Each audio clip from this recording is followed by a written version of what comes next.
And then it's like, oh man. And once you feel that kind of gratitude, it's like, oh, quit music. Hey, God, I'll do whatever you want me to do. I'll do whatever.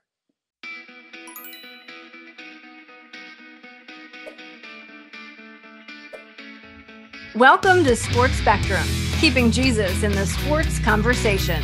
Here's your host for today's show, former ESPN producer, Jason Romano.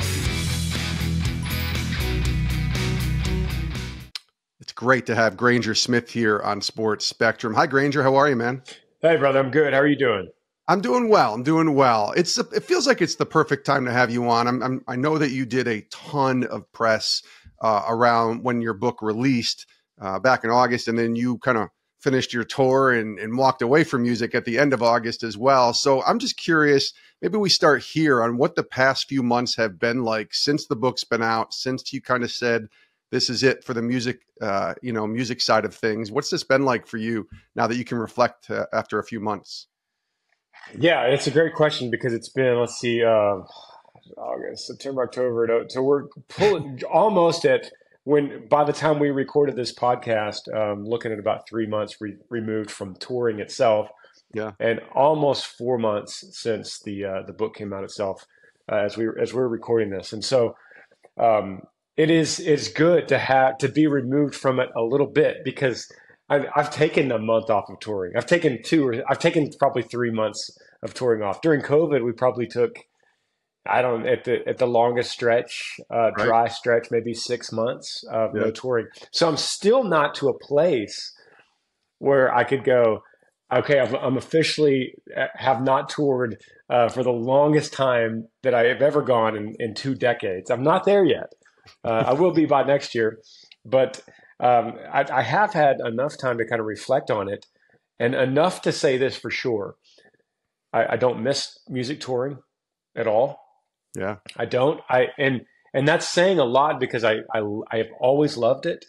I'm sure I still do love it to an extent. And so to say I don't miss it, I say that meaning I have something better right now. I have something that what I'm doing, the mission I'm on now, I truly love. Yeah. And that is also connected with the book as well. So getting that book out there is part of the mission. And so I'm in a good place. I'm very busy in my life as I always have been. I'm sure you too, Jason. But it's a good busy because I don't stay up at night stressed out about anything.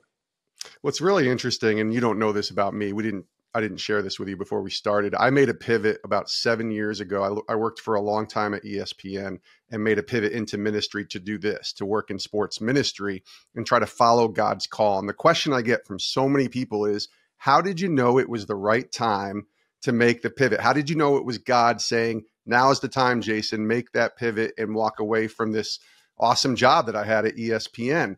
Now, your job, much different than mine, but I think the question's probably been very similar, Granger. How did you know when it was time to make that pivot, when it was time to follow God's call?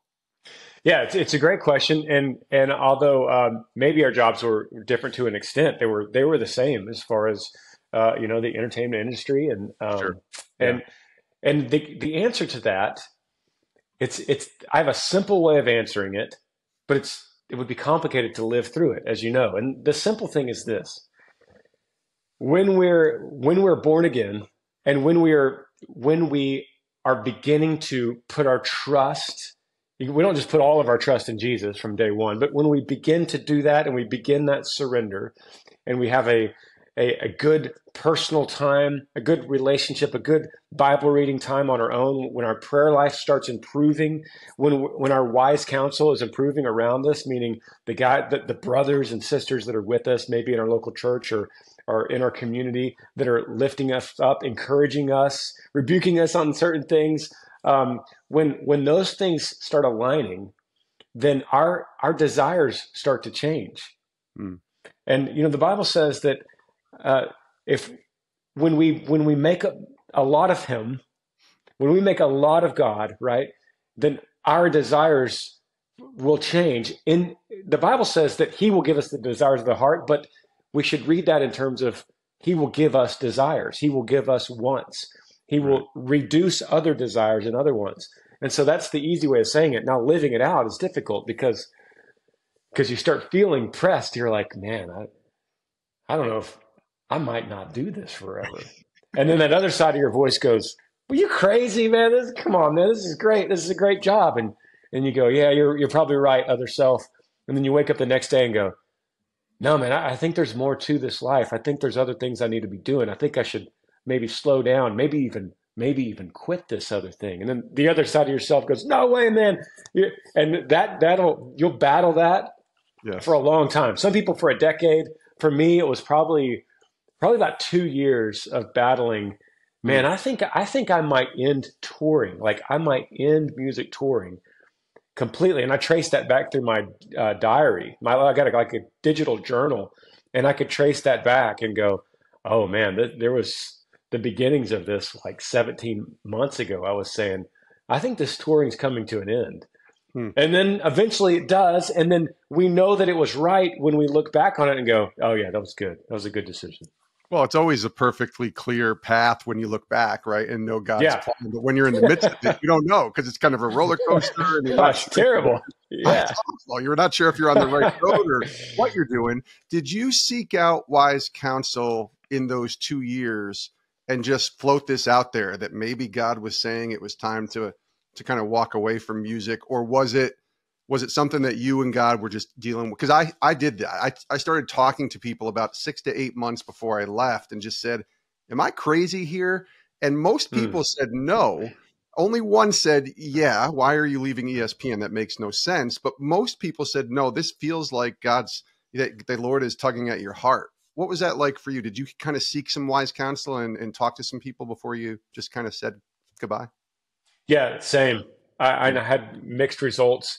There were a lot of people that were like, yeah, man, it feels like this is God's calling on you. And if you feel that you need to walk away from touring, then so be it. But then a lot of people, I would say probably the majority of people said, hey, maybe there's a balance. Maybe there's something in between. You don't have to quit touring. You can just use that platform, as people probably told you, just stay with ESPN and then just mention Jesus on the air. That's way better. Yeah. God's going to like that better.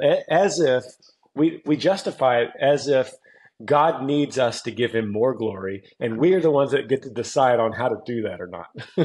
No, it's kind of funny how it works, man. Well, listen, you pulled the plug and you said goodbye. Real quick, before I get into the book a little bit, it's not a goodbye completely to music, I presume. Maybe it is, but like there's ways, there's many artists who were in this sort of secular space that have now made worship music or whatever. Is this a goodbye to music, or is it just kind of a pause on music? I think it's probably a pause. I think you're right with what you're thinking. What happened to me was I needed to redeem, especially music touring itself. I needed to redeem that because it was all about me. That was all about exalting me, making music and putting out music. It was all about me, and it almost has to be all about me or the artist. Otherwise, how are you going to market it? If right. When you're the product, you have to make your greatness of yourself so that you could sell yourself as the product. And that's a problem for me. And so if the Lord redeems that, and he may or he may not, either way, I'm happy with that. I'm going to be fine with it, but he may come back and start cultivating a new desire to make a worship album. And then that would be at a time when I know I'm able to do it and not need to seek that kind of attention. Sure. But so that's the easy answer is we'll call it a pause, but it's a very healthy pause because that was a big problem for me, exalting myself. Well, let me ask you about that struggle of exalting yourself when you release a book, because you know this, having released this back in August, interviews, press, media conversations, even like you and I are having, and your pictures on the cover and your name's on the cover. That's got to be hard to not exalt yourself when obviously I've read the book and you do such a great job on staying humble, obviously, and telling this very difficult story, but yet it's yours and you want people to read it. Did you struggle with that at all when the book came out? What's crazy, I actually didn't. I didn't struggle with that. And maybe if I was a full-time pastor, maybe I would, because that would be a new thing for me. Sure. Because I'm coming out of promoting albums, Right. promoting a book that's directing people to Jesus was easy for me. And the way I kind of say it in the book and the way I think about it is in terms of, look, you don't have to buy the book. I'm not telling anybody you need to buy the book. I'm not necessarily saying that like I would have with music so I could help pay the bills. I'm just saying, look, I'm one beggar telling another beggar where I found bread. Yes. And I hope you find it. And let me show you where I found it here. And that's really what the book is. The book is just a big arrow pointing to God for me. Yeah. The book is called Like a River, Finding the Faith and Strength to Move Forward After Loss and Heartache. It came out back in August 2023. Now that you've had some time away from the release, have you heard from people who've done just that, who found, maybe an opportunity to enter into a relationship with Christ, or even just seek out God and kind of learn more basically after reading your story? Yeah, I certainly have. And maybe that's where I kind of tend to pump the brakes thinking, oh, look what I did. I wrote a book and people are finding God. So that is where I do try to pump the brakes, and I take it with stride, because I don't know. First of all, I just don't know what's an authentic story from people or not. When people say, man, you changed my life with your book, I'm like, I didn't. I just wrote my story. Praise God that it encouraged you. But that's your journey, and God uses human agency. So certainly he could be working through me, or this could just be you. You're just on a spiritual high right now. You're on like a youth camp Jesus high. So I always try to pump the brakes, and I never want to think of it in terms of like a river brought so many people to Christ. Currently, our number is 1,737. I don't. That's beyond me. But it has been very encouraging, to answer your question, to see people go, hey, I never thought of it that way. And then I read the book, and I'm kind of seeing this whole read the Bible thing in a different way. I'm starting to look at my own faith, that maybe it's cultural. Maybe my faith has been tied up in a heritage, and it's not a relationship with God.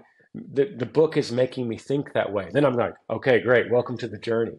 Mm-hmm. Yeah. And what's interesting to me too is this book, obviously, it's really just the first chapter that tells the story of what happened to your son, River, and losing him in the drowning accident. And then it's like everything after that, and trying to find who God is, and grieve and mourn and walk through difficult seasons of life, the highs and the lows, the music world that you were in. But what I've found is, now that this book has come out, it's August 1st, you had to do so much rehashing of that story. What has that been like? Because it's such a difficult story to share. It's even difficult for me to say what happened, because it's such a hard thing to have to think about somebody going through. But what has that process been like, as you're talking about your story, having to rehash everything that took place back in 2019? Yeah, for one, I do one interview a day. Not that I do one every day, but when I do have an interview, I only have one per day. Okay. So like this interview here with you is the only one I'm doing today. Because it started to become weird if I had three in a row. Right. And I'm telling the story three times. Yeah. But I don't shy away from that story of losing Riv, because when I do tell it, and if people can resonate with that story, and they could hear some kind of encouragement from something they're going through, then he didn't die in vain. It wasn't purposeless. It wasn't meaningless. It mattered insofar as that his story is now affecting someone else in a positive way. Yeah. And the one thing that you write so beautifully, I think throughout the book, but there's a specific spot where you say loss is a teacher. Mm. Can you just share what you mean by that, and how God has been maybe teaching you since your loss in 2019?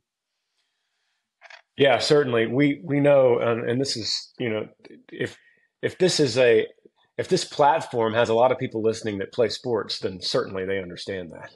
It does. If anyone understands that, that's people that have engaged or played or watched sports long enough. And you think about it in terms of a Super Bowl. And I think this every year when I see the Super Bowl, and I see the end ceremony when they hold up the trophy and there's somebody crying.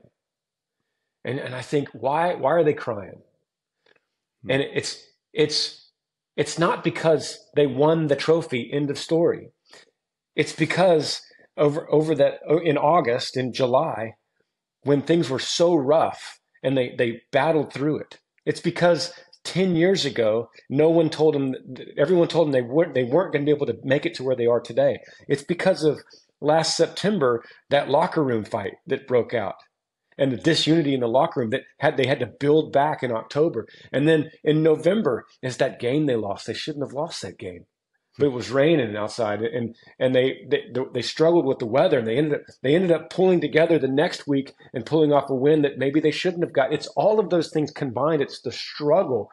It's all of that causes those tears to hold up the trophy. You take away all that stuff, it's just a perfect season. They never lost a game. They never had adversity. There was perfect unity in the locker room. Everyone told them they were going to win it for the last 20 years. That means nothing. You hold up the trophy, it means nothing. Life is no different than that. That's such a good reminder, I think, especially, and you're right, this is a platform of people who play and watch sports and love sports and also love Jesus. It's sort of that intersection of sports and faith. And you're right, loss is a teacher. I think as I've been reading through your book, I've been watching a few podcasts that you've been on. I know you were just on with Ed Milet, and I watched a lot of that interview on YouTube. There's so much emotion that goes into, I think, from people who talk to you. And I sense emotion from you too, but I sense now, like you talked about earlier, there's a purpose in this pain that you've seen. What I find interesting is that the story doesn't just end after River's tragic death, but you walk through some more valleys, if you will, that you dictated and shared perfectly in the book before you started to kind of, I don't want to say turn the corner, that's not the fair word here, but there was a day in March of 2020 that really got a hold of you. Can you kind of just paint the picture a little bit of your faith background taking you up to March 1st of 2020? Yeah, I was always considered myself a Christian. And as long as I can remember, I remember my mother told me I wanted to accept Jesus into my heart when I was 4 years old. And so I wanted to say a prayer and sat there with my parents on the floor of our living room when I was 4. And my mom wrote that in, my baby journal. It's this proud moment, like, wow, my son, he's saved. Right. And then years after that, going to church and baptized and youth camps and fellowship of Christian athletes. And that's the world I lived in. And then went to college at Texas A&M, started a band, started drifting. Church then wasn't part of my daily life. Moved to Nashville to write songs for a company out there. And certainly by then, church was not what was happening on Sundays. I was playing at this bar called Tootsie's on Saturday night till I didn't get home till probably 3 a.m. Wow. And so certainly I'm not going to get up and go to church, but that's okay because, I'm saved and, I accepted Jesus when I was 4 and all those church years in elementary school and middle school and high school, surely, those culminated into enough. I've done enough and God has favor on me in that. And then decades went by. And then it wasn't until seriously digging into my faith, which major tragedy will do that, certainly will do that. Sure. Digging into what was I based on? What was I standing on? What solid ground was I standing on in order to deal with some kind of profound suffering as I was going through? And I realized I was standing on sand. And I was like, man, I thought that I was going to be able to help myself. I thought that I was going to be able to be the rock of this family. And then as I started digging into my faith and digging into the Bible and reading the Bible, I realized that everything I was living by was not lining up with what Jesus said in the Bible. Things like, if anyone would come after me, let him deny himself, take up his cross and follow me. And it's like, man, am I underestimating that? Or are we taking that a different way in 2023? If anyone would come after me, let him deny himself, take up his cross and follow me. For anyone that would save his life will lose it. And anyone who loses his life for my sake will find it. It's like, man, I wonder if I've been misinterpreting that for about 20 years. And then that's just the beginning of what began to unlock for me as I read through the Bible, the living, breathing Word of God. I'm reading through it and I'm like, man, I don't think that's been me. I don't think I was a Christian. It was a profound epiphany for me to realize all those years, the accepting Jesus when I was 4 and all the going to church, there was no fruit from that. I wasn't living anywhere near to what Jesus was saying. You want to know my people? They love me. My people, if you want to know who my people are, those are the people that keep my word. Not because they're earning it, but because that's what they do out of the overflow of gratitude. They love me. They keep my word. And I'm like, man, I don't even know what his word is. I realized to answer your question, I wasn't a Christian until then. Wow. I don't know if people are listening and thinking, okay, maybe I might be in that boat, because you talked about fruit, right? The fruit of the Spirit, love, joy, peace, patience, gentleness, kindness, self-control. There should be fruit. And you said there was no fruit. So what takes place where you start to say, you know what, I've been living a lie here. I've been living a life that's not Christ-like, and makes you dive in? Because it's one thing, and then you dive in, and then ultimately God's like, okay, music's over, Granger, let's go. Follow me, take your cross. So walk us through that process.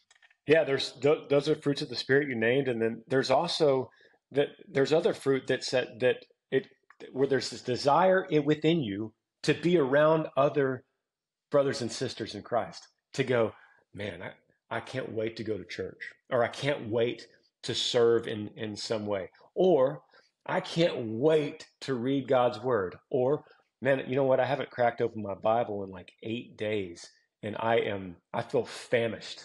I feel starving for it. Those are certain things where you go, oh, that's a symptom of being saved. And if you don't feel it, if you don't think, I haven't read my Bible in like 6 months, and I'm totally cool with that. That's a big red flag. And it's a major sign of a sickness, of a sick heart, that you might need to start digging into a little bit. You might need to be thinking about that a little bit. And so that's where I was. And so the switch that happened for me when suddenly I craved to read the Bible, I wanted to have lunch with other people that knew something about God, maybe a pastor here, a worship leader here. I wanted to have lunch with them and just ask them about these different questions I had. I wanted to think through why I was having problems exalting myself, and all of that culminated into me thinking, wow, what a beautiful story that God would save a sinner like me, a sinner that had rejected him for so long, dead in my trespasses. And he says, I'm calling you by name. You're mine. And then it's like, oh man. And once you feel that kind of gratitude, it's like, oh, quit music. Hey God, I'll do whatever you want me to do. I'll do whatever. And that takes a lot to just say, I'll do whatever, right? It takes a lot, because that's a sacrifice. It's self-denial, like you say, it's taking up your cross. And then what's funny about the story, just because I think I throw this in because you dictate this so well in the book, you had another baby in 2021. Baby Maverick is born, and more evidence of God's goodness, right? Yeah. And that story, with baby Mav, God doesn't, it just doesn't always work out that way. Right. And I'm fully aware of that. But God worked in a profound way, because you mentioned that the book itself, the first chapter, we lose our son. And you might think as you pick up the book, it's called Like a River. This is about him losing his son, River. But Maverick really is the star of that book, because it really comes out of nowhere. It came out of nowhere in the book, and that's really how it unfolded in our lives. And so God working that plan and weaving that providence through our lives, through our grieving, through our profound loss, and weaving the story of this little boy that, according to Maverick, none of that mattered. He was always supposed to be here. This is his world. This is his house. This is his Bubba and Sissy. This is his mama and dada. Like these are the people this is his world that he inherited. But we know, as we see him, he's here because another one isn't. Yeah. And not like he's a replacement, but because God is sovereign and God is providential, and this was part of the plan. And that blows my mind. It's heartbreaking and it's overwhelming joy coexisting at the exact same time. Yeah, I got to be honest with you. When I was reading it, I'm beginning to read it. I was on an airplane a couple weeks ago, and I was reading the first chapter, and I had to stop. I couldn't keep reading it because it was just really hard, which I'm sure you've heard from people. It's just a hard story, much less a hard read. And then I got back, and I just kind of quickly glanced over it, that first chapter at the back end when I got home, and I started reading more, and I said, "Oh my gosh, this is so much more than just a moment." Right? It's so much more than just grieving, if you will. And you talk very transparently about all of that in Like a River.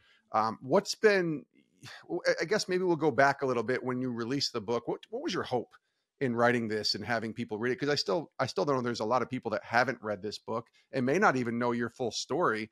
And I want them to go pick it up. What's your hope when people read this book? Man, I appreciate you saying that, because a lot of people will tell me, man, I'm reading your book, but to be honest with you, I had to stop at chapter 2 or chapter 6, or I had to put it down, man. It's just heavy. And I always say, please keep going, because I promise there's a happy ending. You know, I promise it gets better. You got to get to the end.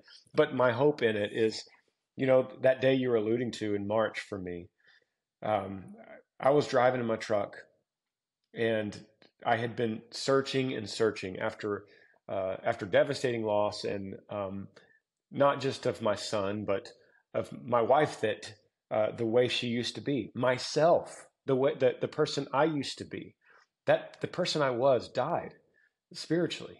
Yeah. And there was a grief that's involved with all kinds of loss. And as I was kind of unpacking that and searching in March, that day in my truck, there was a pastor speaking to me, to everyone on YouTube, but I felt like it was to me.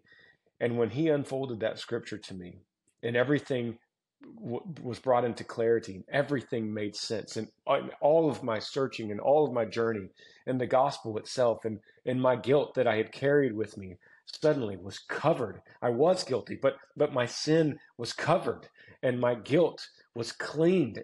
And as I felt all of that, I thought, now I know. My eyes can now see. I was once blind, now I see. The veil's been removed. And I knew it because of God using human agency in that pastor on that day in March. And so my hope for this book is that God uses this book through human agency, through my hand, to someone else who might be in that kind of moment, that I could be with this book for them what that sermon was on YouTube for me in the day in March in that truck. Yeah, it was John Piper, right, that you heard in that sermon. And his son, Barnabas, has been on this podcast many years. Barnabas is a great guy. You should definitely connect with him if you have never connected with him. I haven't. Big guy, big sports fan, and a wonderful evangelist in his own right. But what's interesting is that's March 1st, 2020. I just say 2020. So what is it, 9 days later? The world shuts down.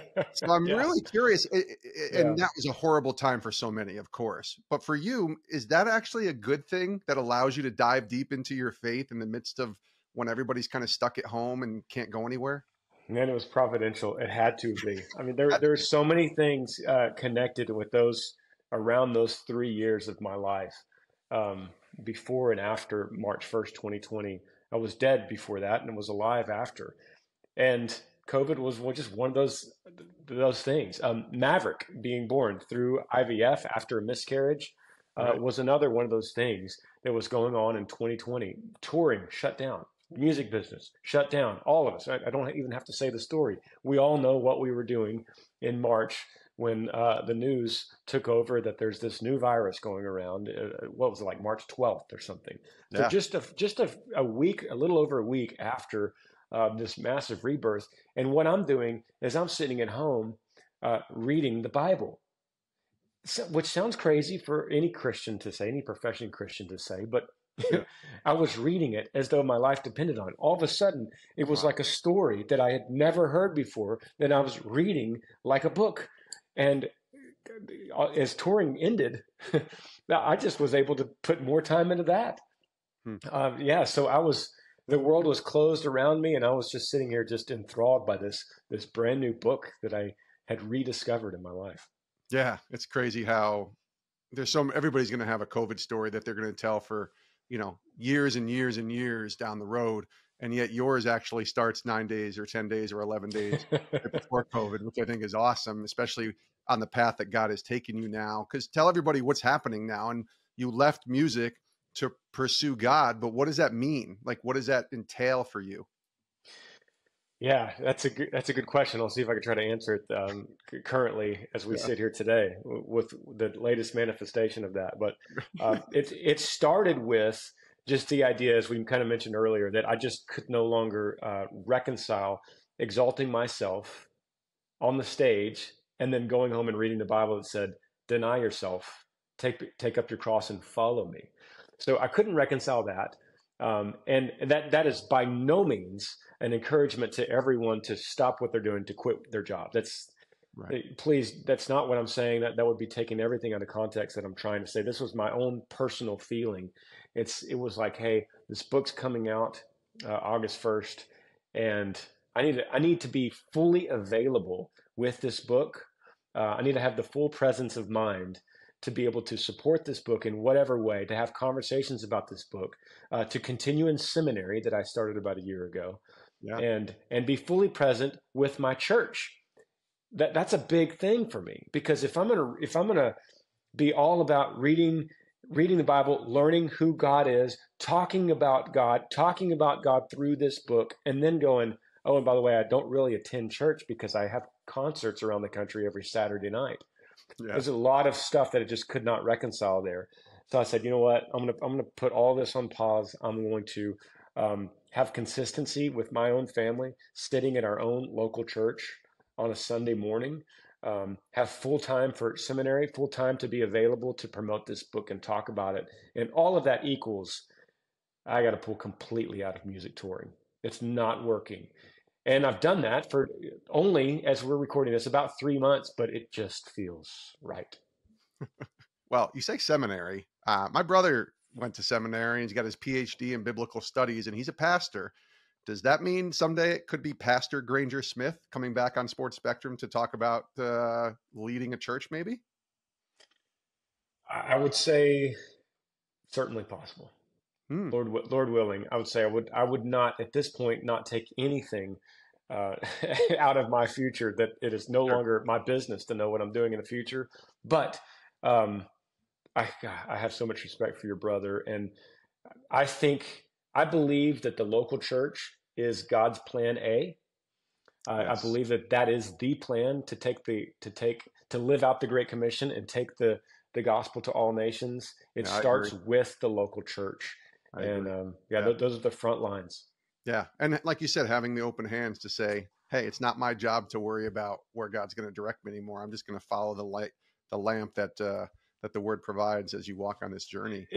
Exactly. And I'll say this too. Let me add to that by saying, if that happens, Lord willing, that should come through the affirmation of my local church now. So that wouldn't be something that I went out on my own and raised money and built some building and called it the Granger Church and everyone come. No, it would come through consistency and putting in the years under wise teaching at my local church now. And then if the elders in our church affirm me and raise me up for such a purpose as to send me out as a pastor, then I believe that would be the right way of going about that. I think that's 100%. The right way to go. That's a lot of wisdom in what you just said. We did a whole sports podcast and didn't really talk about sports. So let me ask you at the very end here, how has sports been a big part of Granger Smith's life? You mentioned you went to Texas A&M, so I have to imagine you're an Aggie guy. But tell me about sports and how it's played a part and a role in your life. Yeah, I grew up playing most sports as a kid, but as it kind of filtered through, it was football. Probably not a surprise growing up in Texas that ended up being the most shaping for me. And so going through junior high and high school, Texas high school football was so profoundly, I cannot understate that, so profoundly impactful for decades to come after that. Is from everything from looking a boss in the eye and shaking his hand, to walking in a room with someone with a lot of popularity and having confidence to stand in front of him with a firm handshake and look him in the eye. That's what high school coaches can do for you. Yes. Going through adversity when everyone else around you is losing their heads and you're the only guy that goes, no, we got this. We're going to hold this together. That comes from the bad days of Texas high school football and two-a-days. So I could talk about this for probably an hour. The impacts of what football and that's not just football. It's all major sports that are team oriented, and what these do for young men and women. It's beyond profound how that changed and shaped me. So real quick, what position did you play when you were in high school? In high school, I was a cornerback. Cornerback. Okay. Cornerback, yeah. Were you kind of Deion Sanders-like in the way that you played? I would say absolutely not.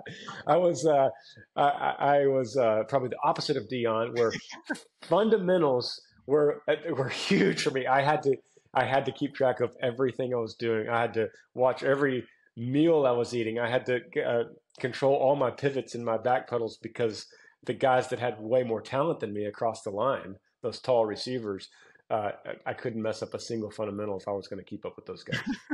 I didn't think you had the Deion Sanders skills. Not many ever have, but I figured, I'd throw a name out there and then let you compare yourself. Yeah. Anyways, Granger, this has been awesome, man. Again, the book is called Like a River. People need to go get it. I think it can encourage them. I'm actually going to give this to a buddy of mine who just went through his own very serious personal loss of losing his wife to cancer. And it's different, but it's not different, right, Granger? This will be the last thing I kind of have you follow up on. Even though your loss is going to be different than his loss, that's different than any loss I've went through. It's still, this book is not just for people who say lost a child in a drowning accident. It's for anybody that's going through a difficult period of loss. Absolutely. It's the loss that we have, the grief that we have for someone is always going to equal the love that we had for them. So if you love a lot, you're going to grieve, and you're going to grieve a lot. The only alternative to not grieving a lot is to not love them. Right. And no one's going to do that. So we love and we lose and we grieve, but at least we understand that grief always equals that love. And when we know that it was worth it in the end. We know that grieving was worth it. And that as Christians, we grieve as those with hope. Yeah, 100%. Like a River is the book. Granger Smith has been our guest. Thanks, Granger. Great to meet you. Great to talk to you. Hopefully we have you back on again sometime, and all the best to you. You too, brother. Thank you so much. Hey, thanks for watching our Sports Spectrum video. For more conversations on the intersection of sports and faith, check out our website, sportsspectrum.com.